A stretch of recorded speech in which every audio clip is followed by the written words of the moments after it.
아이고. 일단 인사. 안녕하세요. 네, 검사한 남자 큐씨입니다.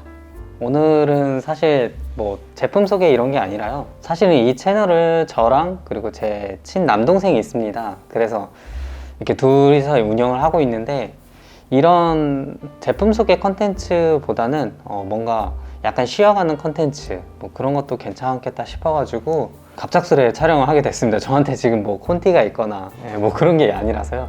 쉬어가는 느낌으로다가 Q&A 방식으로 그렇게 한번 해보고자 합니다.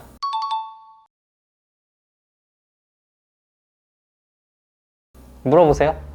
네, 일단 여러 가지 질문들을 하게 될 텐데 저뿐만 아니라 많은 분들도 궁금해 하실 수 있는 부분이니까 질문하는 형식에 있어서는 반말이 아닌 존댓말로 진행을 하게 되는 점 듣는 분들께 양해를 구합니다. 네, 우선 첫 번째 질문부터 시작하겠습니다.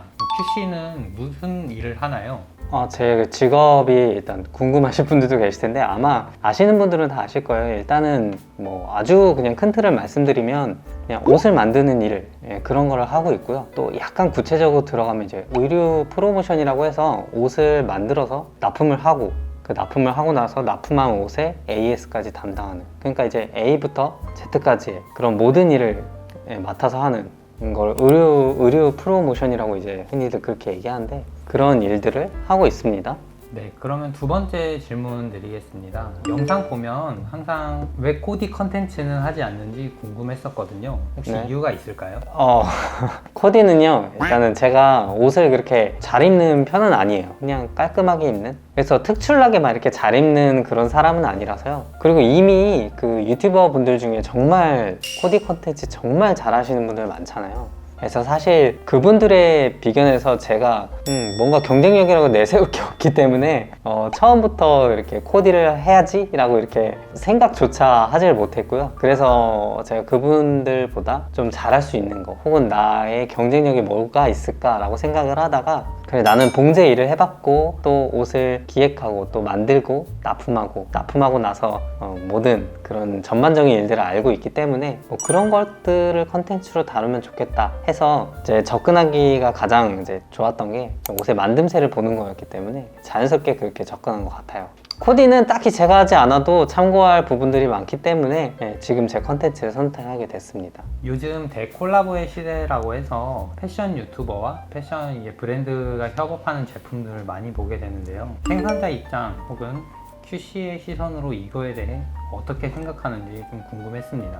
맞아요. 요즘 제가 쇼핑을 하거나 혹은 이제 아이 쇼핑 또는 이제 시장 조사 뭐 이런 거라고 하죠. 그래서 그런 걸 보려고 좀 무신사 스토어를 들어가 보면요, 유튜버 콜라보한 제품이 굉장히 많더라고요. 이제 어떤 분이라고 딱 이제 지칭을 딱 하기 좀 부담스러우니까 아무튼 되게 여러분들이 이제 콜라보를 많이 진행을 하시더라고요. 저는 오히려 이런 부분 꽤 긍정적으로 생각하는 부분입니다. 왜냐면 이제 브랜드는 브랜드고 소비자는 소비자이기 때문에 이 중간에서 소비자의 니즈, 그리고 브랜드는 이제 브랜드 측면에서의 그 상품 경쟁력, 이 부분들을 이 중간에 갭이 있을 수밖에 없습니다. 소비자의 입장하고 이제 생산자의 브랜드의 입장이 다르기 때문에요. 그래서 유튜버 분들이 이 중간 다리 역할을 해주면서, 왜냐면 유튜브라는 공간이 이제 소비자들이랑 직접적으로 소통할 수 있는 가장 좋은 수단이기도 하고 또 가장 가깝게 접근할 수도 있는 부분이기 때문에 저는 이렇게 콜라보 진행하는 혹은 이제 만드는, 기획하는 영상들을 보면서 소비자들이 저런 거 생각하겠구나, 저런 부분이 불편할 수도 있겠구나 하는 거를 저도 이제 새롭게 배우는 그런 부분들도 있더라고요. 그래서 저는 콜라보 제품들을 꽤 좋게 보고 있습니다. 가격도 또 굉장히 합리적인 부분도 많고요.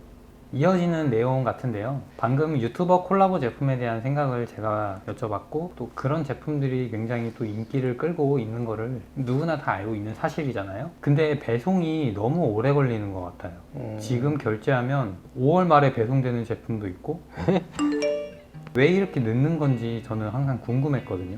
네, 맞아요. 저도 본 적이 있는 것 같아요. 지금 최근에 들어가서 이제 보지는 않았지만, 근데 우리 이제 동생분 말하는 거 들어보니까 지금이 5월 초거든요. 5월 초인데 지금 결제를 해서 5월 말이면 5월 30일, 막 5월 31일 맞나요?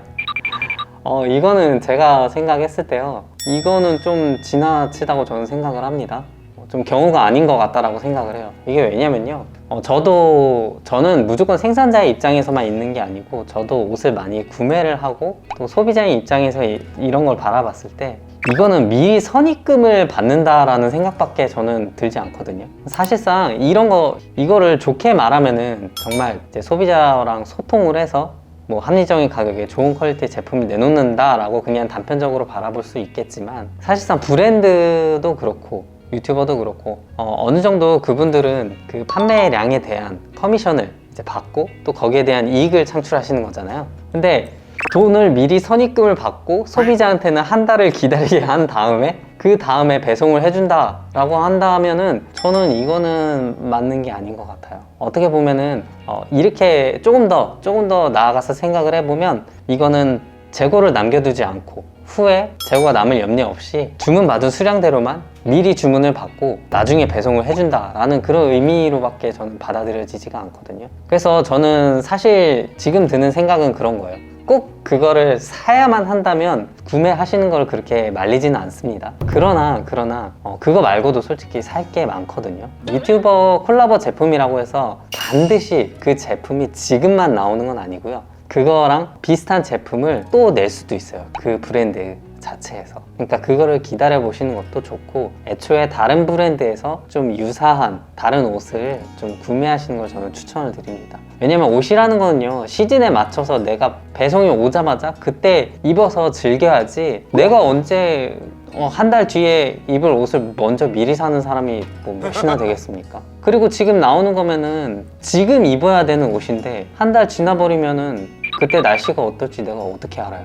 그렇지 않나요? 네, 그래서 저는 이렇게 하지 않으셨으면 저는 좋겠어요. 차라리 수요를 좀 예측을 하시고 왜냐면은 이미 콜라보를 많이 진행한 유튜버 분이라면 이 제품은 얼마 정도 팔겠다 어느 정도 팔릴 수 있겠다라는 그런 주문 수요를 예측할 수 있거든요. 그런 데이터베이스가 분명히 있으실 거예요. 그런데 매번마다 이런 식으로 막 시일이 밀리고 수량이 부족하니까 너네 미리 결제하고 기다려라 라고 소비자에게 그 책임을 전가하는 거는 저는 옳지 않다고 봅니다. 차라리 미리 많이 만들어 놓으시고 판매를 시작하는 게 좋지 않을까 저는 그렇게 생각을 합니다. 기획도 미리 하고 그럼 급하지 않은 상태에서 많이 만들어서 딱 적재적소에 판매를 결정을 하면 그러면은 소비자도 제때 받아서 제때 그 옷을 즐길 수도 있겠고요. 저는 이건 좀 아니라고 생각을 합니다.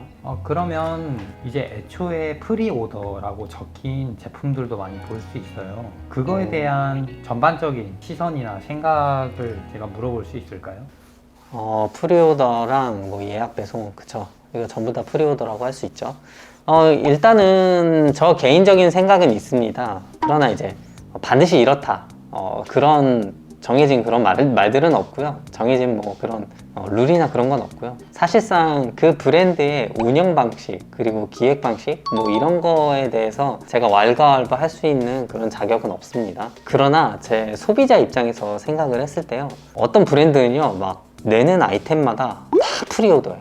조금 인기 있다 싶으면은 바로 그냥 예약 배송을 걸어버려 가지고 바로 입을 수 없게 꼭 한 달이나 뭐 최소 막 일주일은 기다려야 돼요. 저는 이런 판매 방식은 좀 옳지 않다고 생각을 합니다. 이게 왜냐면요 소비자 입장에서 생각했을 때 아까도 제가 말씀드렸던 건데 미리 금액은 받아놓고 그 안전하게 장사를 하고 싶다는 그런 뜻이 내포된 게 아닌가 저는 그렇게 생각을 합니다. 그러니까 먼저 선입금을 받고요 그 선입금 받은 걸로 원단, 부자재 뭐 이런 걸 다 구입하고 나서 그러고 나서 이제 생산에 들어가는 이건 어떻게 보면 정말 진짜 빵원으로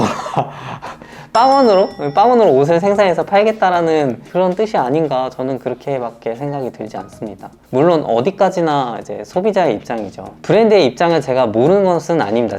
저도 생산자를 충분히 경험해 봤기 때문에 그리고 또 현업이 또 생산하는 입장이 있기 때문에요. 그런데 그런 식으로 운영 안 하셨으면 좋겠습니다. 내는 아이템마다요 프리오더를 걸면요 어느 소비자가 그 브랜드를 나중에 찾게 될까요? 내가 구입을 하고서 바로 배송이 되고 또 바로 그거를 내가 즐길 수 있는 것 그런 것도 서비스의 일종입니다.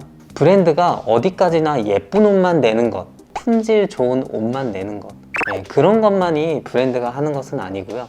이 모든 서비스, 소비자에게 와서 그런 만족감을 주는 것까지가 저는 브랜드의 역할이라고 그렇게 생각을 합니다. 생산자는 물론 그런 것까지 전부 다 생각을 해야 되는 것이고요. 그래서 저는 프리오더만으로 브랜드를 운영하는, 혹은 그거를 너무 빈번하게 써서 이렇게 생산해서 모자라는 거는 그냥 예약 배송 걸어버리고 그렇게 팔아버리지 뭐, 그렇게 생각을 하는 브랜드 관계자분들 이렇게 계시다면 저는 그렇게 하는 것은 옳지 않다고 그렇게 말씀을 드리고 싶습니다. 네, 그러면 좀 다른 질문인데요. 큐시님이 생각하시는 가장 좋은 쇼핑 방법이 있을까요? 네. 뭐 나름의 쇼핑 방법이 있기는 합니다. 많은 분들이 그러죠. 나의 스타일이 뭔지 모르겠다.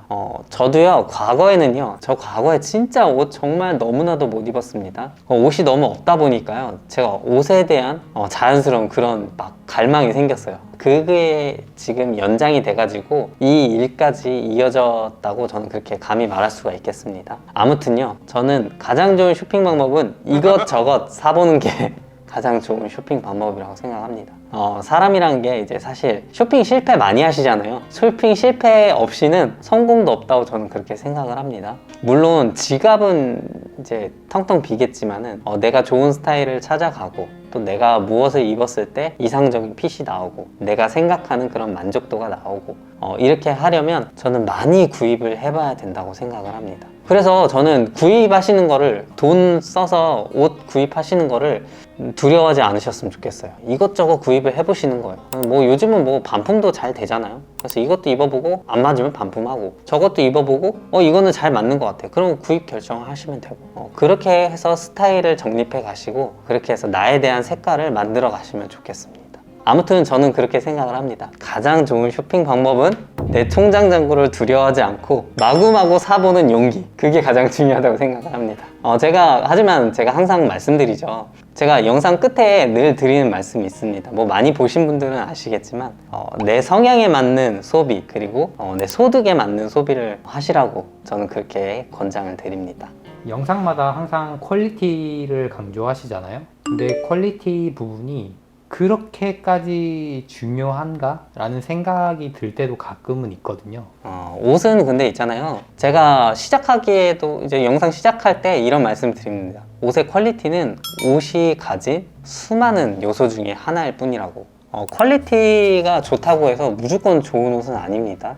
왜 그런 거 있잖아요. 뭐 여러분 그림을 볼 때 여러분 피카소의 추상화를 보고서 어떤 생각이 드세요? 절대적으로 따지면 그게 과연 정말 잘 그린 그림이라고 생각이 드시나요? 그런 분들은 아마 얼마 안 계실 거예요. 그치만 그 그림에 담겨진 스토리, 수많은 다른 요소들이 있겠죠. 그때 당시에 원작자의 뭐 시대 배경, 아무튼 그런 것들을 이해하게 되면 그 그림을 다시 보게 되는 그런 시선을 가지게 됩니다. 옷도 마찬가지입니다.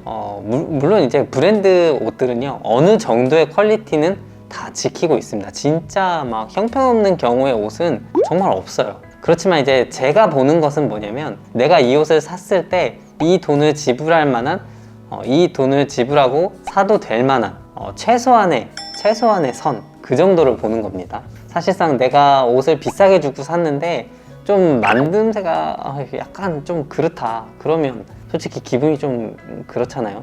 이거 다 감성값 아니야? 막 이런 생각도 들고요. 그렇지만 그런 걱정은 안 하셔도 되는 게, 요즘 옷들은 너무 다 잘 만들어져서요, 진짜 감성값이라고 할 만한 게 거의 없습니다. 거의 다 잘 만들어졌어요. 그렇지만 이제 제가 여러분들께 보여드리는 거는 이런 점도 있다, 이 옷은 이렇게 됐으니까 뭐 참고하셨으면 좋겠다 라는 정도의 의미를 내포하고 있다고 보시면 됩니다. 절대 퀄리티가 전부는 아닙니다. 퀄리티가 조금 떨어진다고 해서 안 좋은 옷도 절대 아닙니다. 그림도 그리는 방법이라는 그런 법이 정해져 있지 않잖아요. 음식도 마찬가지입니다. 뭐부터 먹는지, 뭐 내가 좋아하는 것부터 먹으면 되지, 뭐 그런 게 정해져 있지는 않잖아요. 옷도 마찬가지입니다. 어떻게 만들어내고 이렇게 저렇게 만들어 봐도 됩니다. 자유로운 생각을 가지고 옷을 봐주시면 좀 더 폭넓은 시각을 가지실 수 있지 않을까, 저는 그렇게 생각을 합니다. 네, 그러면 조금 정리를 해보자면, 퀄리티를 강조하신 부분은 컨텐츠를 위해서 어느 정도 극단적으로 보여주는 것도 있다, 이렇게 이해를 해도 될까요? 네, 그렇게 이해하시면 됩니다. 제가 뭐 중원본 말이 많았죠? 중구난방. 네, 여러분 오늘은 좀 이런 좀 환기하는 컨텐츠를 해봤습니다. 저도 이렇게 좀 유쾌한 말도 할 줄 아는 사람이고요. 딱딱한 컨텐츠만 진행을 했었는데 또 이렇게 자유롭게 말할 수 있는 기회가 있으니까 뭐 저도 꽤 좋다고 생각을 합니다. 앞으로 더 다양한 컨텐츠를 좀 생각을 하고 있습니다. 좀 더 친숙하게 다가갈 수 있는 게 뭐가 있을까 생각하는 중이니까요. 오늘 영상도 재밌게 봐주셨으면 좋겠습니다. 저는 들어가 보도록 하겠습니다. 지금까지 검사한 남자 키슈였습니다. 감사합니다. 유바. 아유.